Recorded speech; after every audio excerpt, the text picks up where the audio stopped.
कहीं साहब पधारो।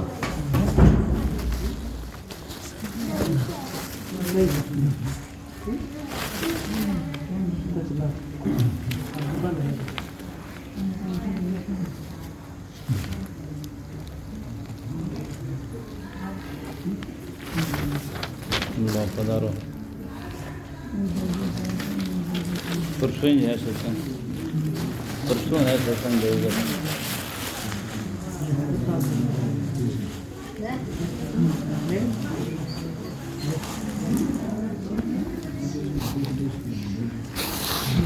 तो सजना, बहुत ही सुंदर पद है सदगुरु कबीर साहब के विजय का। नर को नहीं प्रतीत हमारी सदगुरु कबीर साहब की या संत जनों की या चेतन आत्मा की प्रतीत नहीं है कि मैं क्या। आदमी कहता है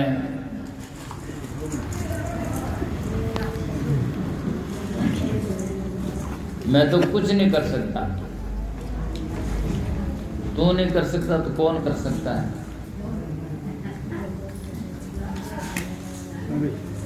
आज अपन या कुछ नहीं कर सकते तो आने का क्या तात्पर्य है। यदि हमसे कुछ नहीं होता है तो सत्संग करने के लिए क्यों आए, जब हमसे होता तो कुछ है ही नहीं। ये एक समझाने का तरीका है, आदमी के जीवन में अहम गिराने का तरीका है। मतलब अहंकार न हो प्राणी और पदार्थों का या शरीर का या कोई पद और प्रतिष्ठा का अहंकार न सहाय बन गए। अहंकार न हो ये एक समझाने का, बल्कि करने वाला तो का संसार में जितने सब विकास है और जितने संसार में सब कार्य हैं वो सब मानव की कृति है, मानव की देन है। छोटी वस्तु से लगाकर बड़ी से बड़ी भी वस्तु का यदि आविष्कार है तो वो मनुष्य की कृति है। फिर भी मानव भूल में कहता मिनग्र हाथ में कहीं है, तो किने हाथ में, गाय भैंस के हाथ में। इतना ही समझ जाए ना तो हमारा एक मुक्ति का रास्ता द्वार खुल सकता है।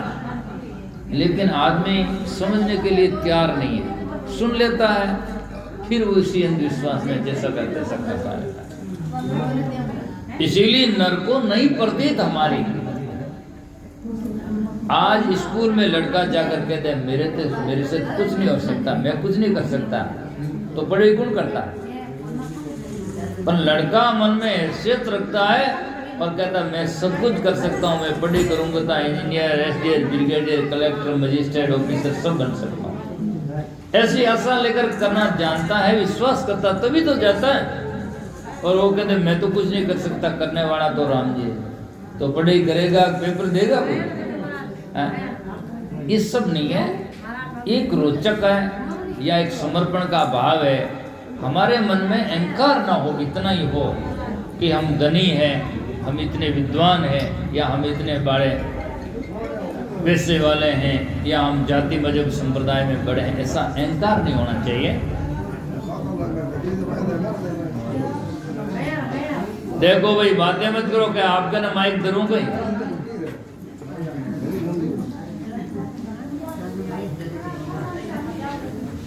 तो नर को नहीं प्रतीत हमारी। झूठा बिणज किया झूठे संग पूंजी सब मिल हारी। झूठों के साथ में व्यापार किया तो अपने किया, पूंजी सब मिल हारी। पूंजी का नाम है हमारी श्वास की पूंजी, दूसरा हमारा ज्ञान आत्मा का जाकर के मानव जन्म, ये सब बेकार चला जाएगा और फिर हम भोग भूमिका में चले जाएंगे, तब हमारे हाथ में नहीं रहेगा। इसलिए आज मनुस्तन पायो, आज हम करने की जगह में यहाँ कर सकते हैं, और आज नहीं किया तो कल किसी का हाथ में नहीं। इसलिए जितनी वाणियों में सृजना उपदेश है तो आज के ऊपर है, चाहे बदावा किया है तो इन्हें क्या कल करना बदावा, आज हमारे राम जी, इन्हें क्या कल हमारे राम जी, आज मनुष्य तन पायो, आज रो लाओ लीजिए, किसी ने नहीं कहा कल का लावा लेना, कल का भरोसा किसके पास है। तो इसीलिए संत महात्मा कहते हैं आज मनुष्य तन पायो, तो आज में काज है और कल तो अकाज है, कल हमारे हाथ में नहीं है, कल की बात नहीं, पल की बात हमारे हाथ में नहीं कि पल में क्या हो सकता है, पल में प्रलय हो जाती है। तो इसीलिए संत महात्मा कहते हैं तुम आज के ऊपर, वर्तमान के ऊपर समझो। तो झूठा बिणज किया झूठे संग पूंजी सब मिल हारी, अरे नरको नहीं प्रतीत हमारी। संतों के वचन को अभी देखो, पहले भजन में गाया, जुगन जुगन में कया पुकार पर शब्दन चीने करता राड़। संतों के शब्द को चिंता नहीं है, समझता नहीं है। कई लोग तो यूं कहे वाह वाह हलो महाराज तो धंधो है, धंधो कौन है, धंधो कोई फैक्ट्री खोल रही है, धंधो है, धंधा नहीं है। ये समझने का है, संत कर्तव्य समझते हैं, अपना स्वधर्म समझते हैं।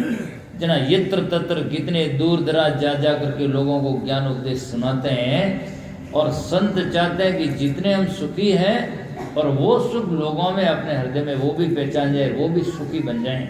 इसीलिए वो कहते हैं, बल्कि यहाँ कोई बीबी बचे तो बेटा नहीं, क्यों यत्र तत्र जा जा कर रात को ओझका करे, खाए पिए सो जाए बस। पर ऐसा नहीं होता है। सूर्य में अंधेरा नहीं है, लेकिन लोगों को अंधेरा को दूर करने के लिए उदय और अस्त होता है। दूसरों का अंधकार दूर करने के लिए सूर्य उदय अस्त होता है। ऐसे ही संत में तो स्वयं ज्ञान होता ही है, लेकिन लोगों के अज्ञान को दूर कर ज्ञान का प्रकाश करने के लिए संत यत्र तत्र जाते हैं और लोगों को समझाकर सुखी बनाने की कोशिश करते हैं। तो नरको नहीं प्रतीत हमारी, झूठा बिणज किया झूठे संग पूंजी सब मिल हारी।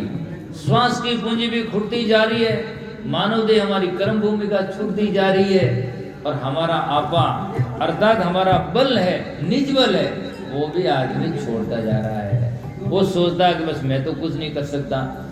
प्रारंभ से ही लोगों ने ऐसा समझाया, ऐसा दर्शाया, ऐसा कहा कि अपन तो कुछ नहीं कर सकते हैं। जैसे एक क्षुद्र आदमी घर में जन्म लेता है, तो जन्म लेते ही बेटा बड़ा होता है, माँ बाप कहते हैं बेटा हम तो नीच हैं।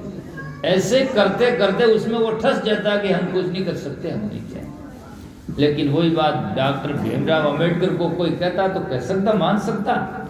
जैसे औरतों में डसा दी लोगों ने कि लुगाई कहीं कर सका है, लेकिन इंदिरा गांधी और विक्टोरिया महारानी को कहता कोई कुछ और क्या कर सकती है। लेकिन ज्यों ज्यों शिक्षा का बोध हुआ, आज से 20 वर्ष पहले 25 वर्ष पहले फौज में, एयरफोर्स में और सजना कहीं जाके औरतों का जाकर के भर्ती नहीं, आज फौज में तक जाकर के औरतें मिली। ज्यों ज्यों शिक्षा का युग आया, शिक्षित हुई, उन्हें अपना आत्मबल का विश्वास आया, तो वो सब जाकर के, यहाँ तक तो पहलवान सामने पहलवान लड़ती औरतें जाकर के, है ना, तो सब उन्हें समझ में आ जाता कि आत्मा में बल कम ज्यादा नहीं है और स्वयं बराबर है, और पति और पत्नी, नर और नारी कोई छोटा मोटा नहीं होता। केवल उसकी जाकर मानसिकता को दाबने के कारण से उसमें जाकर वो अपना अहम बल गिरता गया, और वो कहते हम कुछ नहीं कर सकते। बल्कि संसार में झांसी की रानी लक्ष्मीबाई जैसी हुई, युद्ध लड़ती है ना, तो क्या नहीं कर सकती है। तो ऐसे होता नहीं है। लेकिन ज्यों ज्यों आदमी में विकास नहीं था, तो पहले लोग जैसे मानते वैसा मना दिया, और उनमें वो धसती गई। और लोगों ने भी क्षुद्र कहलाने वालों के साथ में या नारी वर्ग के साथ में पुरुष वर्ग और स्वर्ण कास्ट वालों ने इनके साथ में बहुत बड़ा अपराध किया है। इनको सही बात में समझाया नहीं। आज जितने ग्रंथ उठाकर देखो आप, ज्यादातर पुरुष वर्ग हुए लेखक और ग्रंथ लिखने वाले अनुभवी, तो उनके हाथ में कलम आई और वो ग्रंथ लिखना शुरू किया। जहां भी आया नारी पतिव्रता होना चाहिए, नारी पतिव्रता होना चाहिए, पर एक जगह ही नहीं लिखा कि पुरुष पत्नी व्रत होना चाहिए। ये क्या तरीका है? क्यों कि पुरुष के हाथ में कलम थी, तो वो अपना तो छोड़ता गया, और दूसरे पर थोपता गया। जबकि हकीकत यह है नारी पतिव्रता होना चाहिए तो पुरुष पत्नी व्रत होना चाहिए। गाड़ी का चक्का दोनों बराबरी है, ये नहीं कि वो एक ठीक होना चाहिए में हवा बहनी चाहिए और वो बिना हवा चलना चाहिए, ऐसा थोड़ी होता है। ये तो दोनों समान ही, उसमें कोई गड़बड़ नहीं हो सकता है। और गड़बड़ मानने वालों की किंवदंती या उनकी एक थ्योरी है, वस्तुतः सही नहीं हो सकता है। सही मायने में जाकर के सजनों ऐसी अंधविश्वास की बातें कई जगह हैं। ऐसा तो माना जाता है लोगों में, वेदों में, एक जिस नारी के गर्भ से बच्चा जन्म लेकर के वेद का श्लोक लिख सकता है और वो नारी वेद के श्लोक को पढ़ नहीं सकती है, ऐसे सभी लोगों ने लिख डाला। नारी वेद नहीं पढ़ सकती है तो वेद को जन्म तो दे सकती है, वेद जो लिखे उनको जन्म तो दे सकती है, फिर पढ़ नहीं सकती है? तो कितना जाकर के लोगों ने गलत किया, ये बात सही नहीं। जाकर के वेद जिसके हृदय से प्रकट होते हैं, अर्थात जिसके हृदय से शास्त्र ग्रंथ निकलते हैं, उनको यदि वो जन्म दे सकती है तो उन शास्त्रों को क्यों नहीं पढ़ सकती है? शास्त्र तो उनसे उनके निकले हुए हैं, क्यों नहीं पढ़ सकती है? आज जाकर के जिस नारी का बच्चा पैदा किया मंदिर में जा सकता है और मूर्ति को पूछ सकता है या जा सकता है, तो वो जिसको पैदा किया वो क्यों नहीं जा सकती है? कहा नहीं। तो ये सब बातें सत्य की कसौटी पर घिसती नहीं है, हमें समझने की जरूरत है। तो इसीलिए कबीर साहब ने इन भाषाओं में बहुत जगह, कबीर साहब सत्य की कसौटी पर कस करके, देखो मैं कबीरपंथी होने के नाते नहीं कहता, पर कबीर साहब का कटु सत्य वो कहीं छिपता नहीं है।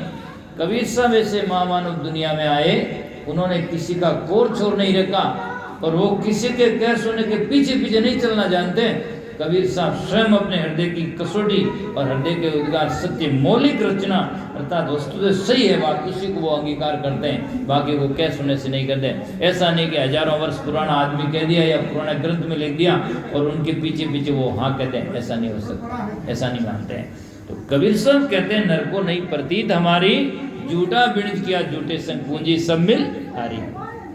षड दर्शन मिल पंच चलायो, 6 दर्शन है, जोगी जंगम सेवड़ा सन्यासी दरवेश और ब्राह्मण। 6 दर्शन, 6 घर 6 उपदेश। योग में कहा गया योगी से ही कल्याण है, और जंगमी कहते हैं जंगलों में रहो, शिव की साधना उसी से कल्याण है। मतलब सबका अपना अपना उपदेश है और होता ही है। आज मैं बोल रहा हूं तो मेरी विचारधारा होगी, मैं बोलूंगा, जब आप बोलेंगे तो अपना विचार होगा, वही बोलेंगे, ये तो पक्की बात है। और आगे पूर्व में कितने ग्रंथ लिखे गए उनको पढ़ लो, और आज जो लिखता है यदि वो आगे लिखा का जैसा लिखे तो क्यों लिखे, वो आगे है ही है, लेकिन वो आगे वाले से कुछ न कुछ उसमें अलग करता है या लिखता है, अपना जोड़ता है, मानता है या सच्चाई या प्रतिपादित करता है, ये सही है ये नहीं है, इसके लिए दूसरे लिखने की आवश्यकता बल्कि तो जरूरत है ही नहीं। आगे बहुत सारे ग्रंथ है, कोई ग्रंथों की कमी थोड़ी है। लेकिन आज आदमी उनके बीच में विचारधारा से अपनी मानंदी विचारधारा को जाकर प्रतिपादित करना चाहता, तब जाकर के। तो इसीलिए संत महात्मा कहते हैं षड दर्शन मिल पंच चलायो त्रिदेवाधिकारी, जिनके 3 देवाधिकारी ब्रह्मा विष्णु महेश, रजगुण सद्गुण तम गुण, त्रिदेवाधिकारी राजा देश बड़ा प्रपंची रेत रेत उजारी। यदि राजा देश का प्रपंची होगा तो प्रजा का क्या हाल होगा? प्रजा तो बेचारी लूटी जाएगी, वो नशा में दत्ता दूध पड़ा रहेगा, प्रपंच में रहेगा, तो प्रजा का क्या हाल होगा? ये एक उदाहरण है।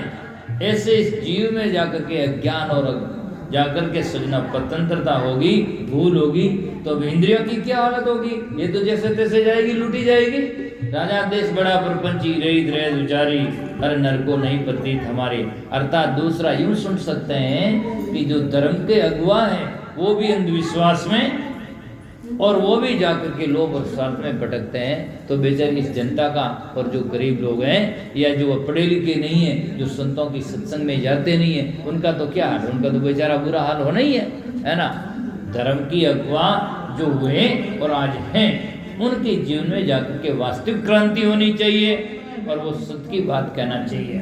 आज लोग कहते हैं कि साची के वो तो लोग आवे को नहीं आवे तो आज न कहीं काम आई, जब आए क्या काम आएगा? कल्याण को कोई मिलेगा नहीं।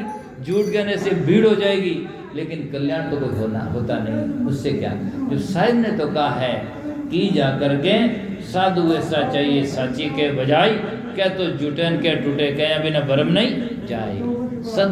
संत होकर के या जो प्रवक्ता और ज्ञानी होकर के वो भी सत्य नहीं कहें, तो दुनिया में ऐसा कौन सा पद है वो साच कहेगा, बाकी तो सब झूठ और अंधविश्वास नहीं है। और एक ही संत पद है जो साच और साच के ऊपर चलता है, साच कहता है और साच को मानता है, और वो भी ऐसा नहीं करे तो फिर दुनिया में करने वाले और कौन हो सकते हैं। इसीलिए कहा है कि इत से उतरो, इतना मानो जन्म उतना 84 भोग भूमिका, कर्म भूमिका से भोग भूमिका, इत से उतरो उत से इत्र हो। और यदि वहाँ का यहाँ का कर्म की आवाज फूट जाएगा तो फिर वही आएगा।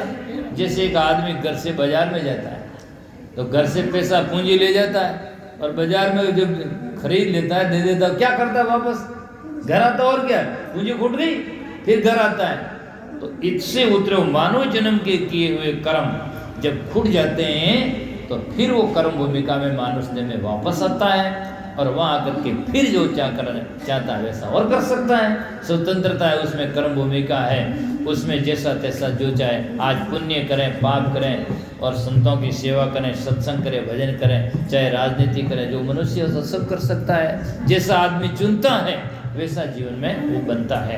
वो हमारे सोच के ऊपर, हमारे विचारों के ऊपर, या हमारे जाकर के संस्कारों के ऊपर, या तीसरा आ जाएगा हमारी संगति के ऊपर निर्भर करता है। एक ऐसे घर में जन्म लेता है तो जन्मते ही वो पूजा पाठ करना लगता है। जब उसके माँ बाप वेद पाठी होते हैं, गायत्री मंत्र रटते हैं, तो वो पढ़ते शुरू हो जाता है। सोनार का बच्चा सोना सीख जाता है।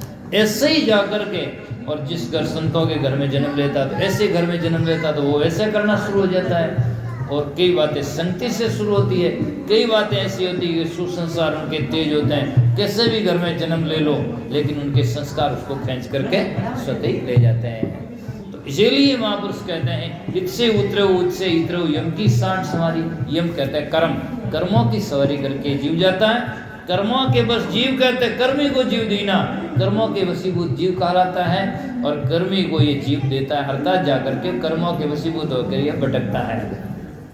तो कहते हैं इससे उतरो उससे इतरो, यम की सांठ सवारी, ज्यों कपी डोर बंदे बाजीगर अपनी खुशी परारी।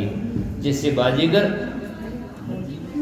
खाने के प्रति प्रलोभन से मोटी चनों के लोभ में आकर के फंस जाता है, और फंस जाता है तो फिर जब आदमी वो जिंदगी पर परतंत्र रहता है, उसके गले में फंदा डाल देता है बाजीगर, और फंदा डाल देता है और उसको घर घर नचाता है। इसलिए कबीर साहब ने कहा मरकट मोटी स्वाद की मन बोरा हो, लीनी बुझा पसार समझ मन बोरा हो, छूटन की संशय पड़ी मन बोरा हो। हे पागल, आज ऐसे बड़े गुणे क्या कीजिए मन बोरा हो। तो इसके कान से जाकर के इससे उत्सव इतने सीचो हमकी सांठ समारी, जीव कभी डोर बंदियों बाजीगर अपनी खुशी परारी। अब अपनी खुशी से वो चल नहीं सकता, पराया कहने से वो चलता है। बंदर को बाजा करके जब फंस जाता है तो बस जैसे जहाँ बैठा था बैठना पड़ता है। ऐसे ही हम प्रलोभन में आकर के फिर फंस गए, और फिर हम कहते हैं हम तो कुछ नहीं कर सकते, और हमको चलाने वाला तो कोई और है, या हम तो कुछ नहीं कर सकते, जैसा तैसा उसके प्रलोभन में फंस करके। और यदि मोटी चन्ना की जो तस्ता तो कहीं को फंसा जो रहता, यदि हमें बोध हो जाए और ज्ञान हो जाए तो हमें निर्णय हो जाए कि फंसाने वाला दूसरा कोई नहीं है, हम ही आकर फंसते हैं, और फंसे ही हम ही है, और छूटना ही हमको ही है। अब लोग फंसते तो खुद है, और छोड़ने की बात के ये भगवान तू छुड़ा सके, तुम फंसा है तो वो कौन तू छुड़ाएगी कर।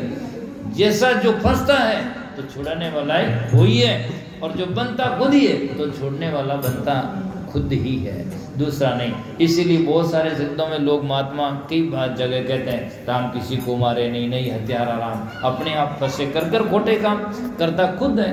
पर आदमी क्या करता है, अच्छी बात होती तो अपने ऊपर लेता है, और बुरी बात होती तो भगवान के ऊपर, राम के ऊपर, कर्मों के ऊपर, जमीन के ऊपर, समय के ऊपर, पता नहीं कहाँ कहाँ थोपता है। कई लोग कहते हैं मैंने करी कहीं गलती, टेम ही जेड़ी आएगी, टेम पर दोस्त टेमा चेप देता है। कोई लोग कहता है अबे आदमी ने कहीं है, तो जगह ही अड़ी है।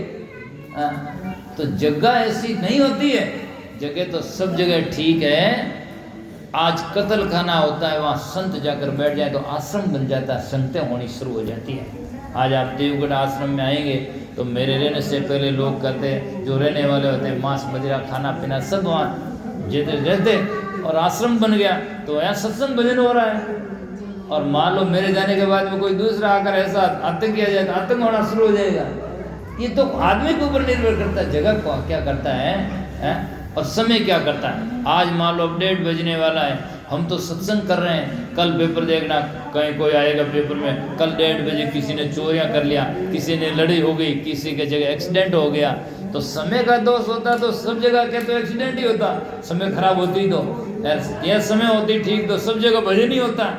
पर एक समय में एक नींद ले रहा है, एक जाग रहा है, एक सत्संग कर रहा है, एक लड़ाई कर रहा है और एक जाकर के लोगों का भला कर रहा है। इसका मतलब दोष समय का नहीं है, दोष आदमी का है। आदमी जैसा सोचता है, जैसा सहन करता है वैसा करता है। पर आदमी अपना बचाव के लिए समय पर डाल देता है। लोग कहते हैं समय अड़ी आएगी, और बरसाखी कहवे तुलसी नरका क्या बड़ा समय बड़ी बलवान, काबा लूटी गोप का वही अर्जुन वही बाण। समय ऐसी आ गई है ना, समय ऐसी आ गई है ना, तो भाई दोषी तो समय है। जितने जेल और कारावास जो बने हुए हैं उनमें समय ने भरो, मिनका ने क्यों भरो? दोस्त तो मिनक तो है कौन, है ना? दोस्त तो समय भाई, दोषी को सजा तो दोषी को होती है क्या निर्दोषी को होती? दोषी ने सजा तो जब मिनक का दोष नहीं है तो कारावास और जेलों में भाई मिनक क्यों भरे हुए हैं? वहाँ जो दोषी उसको भरना चाहिए। यूँ तो मिनक ही करा है, यूँ नहीं करा जाता। ये तो इतनी बातें लोगों में समझ में नहीं आता। कोई किसी के ऊपर डाल देता, कोई किसी के ऊपर डाल देता, जबकि सही बात यह है कि अच्छे और बुरा का दोषी हमें और हमें अपने ऊपर लेना चाहिए। जैसे सुबह रोटी खाना और बनाना हमारा कर्तव्य है और हम बनाएंगे तब होगा, ऐसे ही सत्संग और भजन और कल्याण भी हम करेंगे तब होगा। ये सही बात है, इससे समझना चाहिए और ये बात सत्य है हमेशा के लिए। आदमी कैसे ही दुकान में जाओ और जो दुकान खोलकर बैठेगा तो कोई न कोई ग्राहक आएगा, मुनाफा होगा। और दुकान खोलकर मत बैठो और किसी बाप जी की अगरबत्ती कर दो और कुछ भी कर दो और शटर नीचे कर दो, एक ही ग्राहक नहीं आवे कोई बाप जी है नहीं, और कोई मुनाफा होगा थोड़ा ही नहीं हो सकता। ये पक्की बात है। काम पर जाएंगे और हम मेहनत करेंगे तो किसी गांव में, किसी शहर में, कहीं भी जाएं कुछ न कुछ तो हम पैसा लेकर के और जा कर के कमा कर आएंगे। और नहीं जाएंगे तो ऐसा कौन सा शहर है घर बैठे भर देंगे? ऐसा तो कोई है ही नहीं और हो ही नहीं सकता है। तो हमारी जाकर के सत्य भूमिका है, सत्य को समझना चाहिए। और आदमी ने ऐसा नहीं समझ करके दूसरों के ऊपर डाल दिया। तो कबीर साहब कहते हैं यह पेड़ है उत्पत्ति प्रलय का, क्या? वासना। ये पेड़ उत्पत्ति प्रलय का विशेष समय विकारी वासना है। ये जन्म और मृत्यु का कारण है। विशेष समय विकारी जैसे स्वान एपाउन राजी त्यों लागे संसारी। स्वान कुत्ता एपाउन गंदी वस्तुओं से खुश है, एक उदाहरण है। ऐसे ही हमारा मन अपवित्र और अज्ञान में सते जाता है और उसी में खुश रहता, सच्ची बात को, अच्छी बात को मानता नहीं है और उसमें जाता नहीं है। जैसे स्वान पाउन राजी त्यों लागी संसारी, कहें कबीर ये अद्भुत ज्ञाना को माने बात हमारी। मेरी बात को सद्गुरु कबीर साहब के कौन मानता है? किन्ने को कौन सांभळे? और यहाँ तक का साचे को माने नहीं, झूठा को पतियाई, गली गली गोरस फिरे मदिरा बैठ बिकाई। कितना मैं कहूँ लेकिन कितना कहो, क्यों नहीं माने? ये तो मानता नहीं। कबीर साहब कहते हैं मैं खींच दूँ आपको, चला सो जमपुर जाई, और मैं तो मेरी तरफ में खींचता हूँ, तुम कल्याण की तरफ में आओ। लेकिन फिर भी ये तो छोड़ करके जमपुर की तरह नरक की तरफ में जाता है। तो कहें कबीर अद्भुत क्या ना को माने बात हमारी, अजू ले छुड़ाई काल से जो करे सुरती संवारी। सुरती संवार का मतलब है सुरती को रोक ले, जहाँ जरूरत है वहाँ जाएं और जहाँ नहीं जरूरत है वहाँ से रोक दें, तो आप सत्य कल्याण हो जाएगा, है ना। यदि सुरती हमारी नहीं रुकी, यही तो कारण है कि उसमें जहाँ सुरती लगी हुई तो हमारा बंधन होता है, और जहाँ हमारी सुरती रुक जाएगा और सही जाएगा तो कल्याण स्वतः हो जाएगा, अपने आप ही होगा। ये बात है। तो सुरती हमारी नर को नहीं पड़ती, हमारी झूठा बिंद क्या झूठे संग पूंजी सब में घा रही।